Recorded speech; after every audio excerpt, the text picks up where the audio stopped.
Olá, pessoal. Eu sempre digo que eu sou fascinado com o comportamento humano. O ser humano me surpreende, não é? Eh, Me surpreende pelas suas habilidades, sejam aspectos positivos, aspectos negativos que me assustam, mas me surpreendem. E por pura curiosidade, eu folheando algumas coisas, alguns registros meus aqui, livros, e falavam sobre essa coisa de golpes, né? A origem de golpes e tal, aquele negócio, sempre a ideia de querer levar vantagem em alguma coisa sobre alguém, né.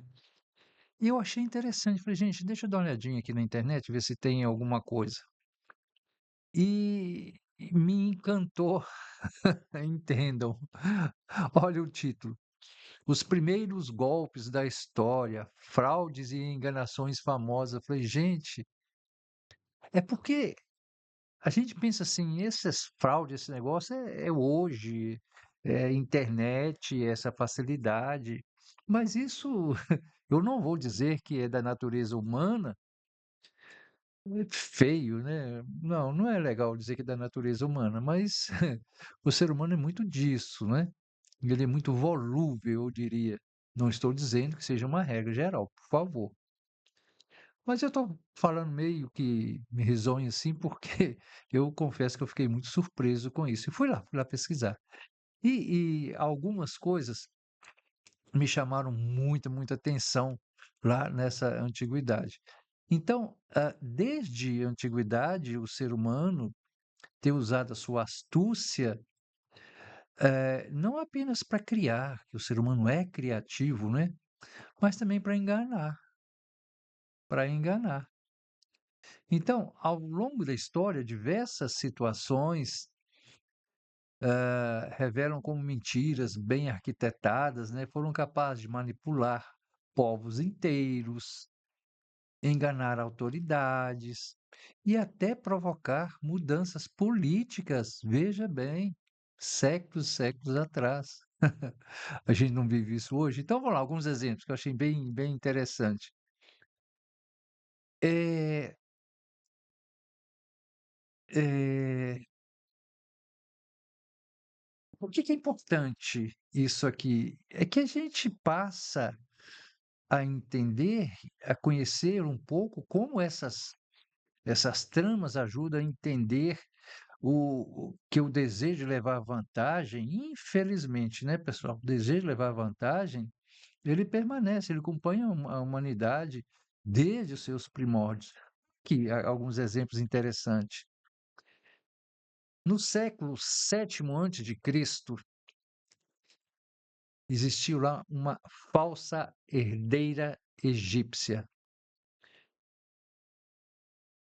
Lá no Império Assírio, uma mulher chamada Samuramate alegou, olha, gente, alegou ser de linhagem real para assumir o trono da Síria. Ó, eu sou de linhagem real, minha descendência é lá da realeza, então eu quero assumir. Eu não tenho dados para dizer como é que conseguiu isso. Então, embora essa ausência de documentos, sua ascensão envolveu narrativas forjadas e manipulação política, que hoje poderia ser considerado até um, como é que fala, golpe de identidade. Ó, a dona se tornou lá uma rainha, né? Que coisa. Há um outro, isso do século I antes de Cristo, lá no aqui diz que é contexto judaísmo helenístico, surgiu um texto atribuído ao filósofo Filon de Alexandria, muito famoso esse filósofo, já eu conheço alguns escritos, alguns trabalhos, né, sobre ele, que eu gosto muito de filosofia, eu não sabia disso, mas que na verdade essa obra, esse texto era de um imitador. A intenção desse fraudador era validar ideologias e crenças com o nome de uma figura respeitada. Quer dizer, esse texto é do Filon de Alexandria.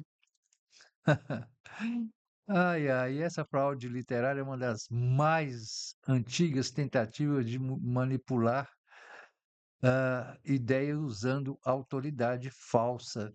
Nesse mundo de fake news, pessoal, a gente vê isso o tempo todo. Observe que isso aqui foi lá no primeiro século antes de Cristo. Aqui é muito sério. As falsas profecias de Delfos. Durante séculos, o oráculo de Delfos. Gente, o oráculo era um lugar sagrado de um deus, de deuses, mas era uma divindade que as pessoas curvavam. Hã? Eh, então, esse oráculo de Delfos, na Grécia, foi considerado fonte de sabedoria divina. No entanto, muitos historiadores vão dizer que respostas vagas e manipuladas eram propositalmente, olha só, formuladas para beneficiar interesses políticos e econômicos, e as pessoas acreditavam nessa divindade. Então, essa ambiguidade oracular era uma ferramenta para influenciar decisões de reis, de generais, daquelas autoridades, tudo baseado numa mentira. Manipular a inocência, a boa-fé da humanidade, isso continua, não é, pessoal? Há um outro aqui do século XVIII, ou melhor, século oitavo, um dos mais forjados documentos da história, pessoal, isso aí já li também. Olha só, a Igreja Católica, ela alegava que o imperador Constantino havia doado terras e autoridade sobre o Império Romano do Ocidente ao Papa. Muitos séculos depois, pessoal, no Renascimento, um humanista chamado Lorenzo Valla provou que o documento era falso. Mas durante quase 500 anos, 5 séculos, sustentou o poder papal em disputas territoriais. Gente, isso é muito grave. Não vão nem avaliar a dimensão dessa gravidade. Poder papal. O cara representava, era um. Deus o perdoa. Um chegado lá de Deus. Tem um outro bem próximo da gente, em se tratando de séculos e séculos.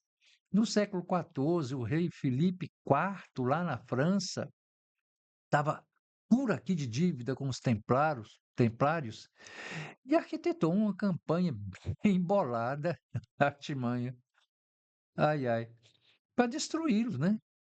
Os templários, alegando que heresia, sodomia e práticas ocultas,